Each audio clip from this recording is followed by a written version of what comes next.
Bonjour, dans cette vidéo nous allons voir l'unboxing et la présentation du Synology DS1618+. Allez, c'est parti.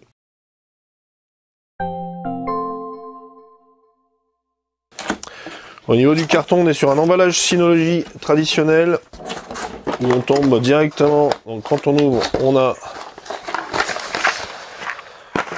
deux câbles RJ45, la clé pour les disques durs et le câble d'alimentation européen.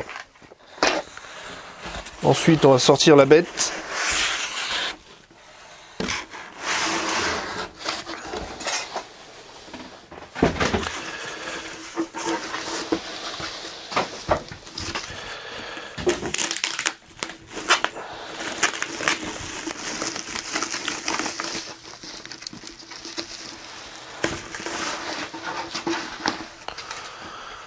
Voilà pour ce qui est du déballage, on va passer à la présentation. Ce Synology intègre un processeur Intel Atom C3538 quad-core à 2,1 GHz. Au niveau de la façade, on a donc nos 6 racks pour disque dur. Ce qu'on peut voir, donc, ils acceptent les 3,5 pouces et aussi les 2,5 pouces. Vous avez des trous qui sont faits ici pour visser directement, donc il suffit d'enlever les pattes de côté, comme ceci, on déclipse, et on peut visser notre 2,5 pouces, on n'a pas besoin d'acheter un adaptateur ou quoi que ce soit, on visse le 2,5 pouces et on le rack dedans. Sinon, pour le 3,5, il suffira juste de le clipser, comme ceci, à l'intérieur. On a une clé qui permet de verrouiller les 6 trappes.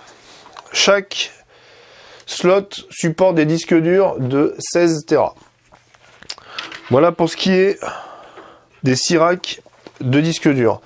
En façade, on voit 2 voyants status et alerte, le bouton on-off et aussi les voyants des 4. On a aussi un USB 3 en façade. On va aller faire un tour à l'arrière.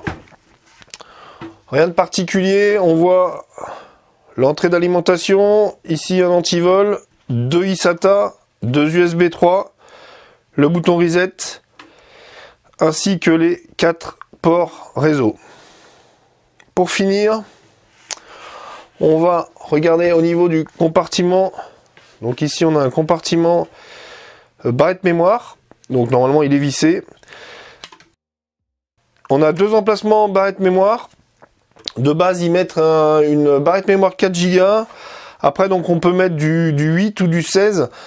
À savoir que au niveau du 16, là, j'ai pris une 16, il faut compter environ 400 € la barrette mémoire. Donc, on peut mettre 2 x 16, soit 32 Go. Avec une consigne, si on change la RAM, d'attendre 10 minutes avant de le démarrer. Après, toutes les RAM se mettent de la même manière, il n'y a aucune différence, que ce soit Synology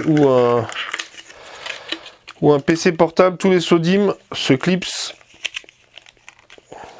de la même manière. Voilà pour ce qui est de cette présentation. Je vais pas rentrer dans les détails du bureau Synology puisqu'il est propre au DSM et il n'y aura pas des masses de différence, et de toute façon je ferai plusieurs vidéos pour présenter différentes applications. Cette vidéo est maintenant terminée, je vous remercie de l'avoir suivi, à bientôt.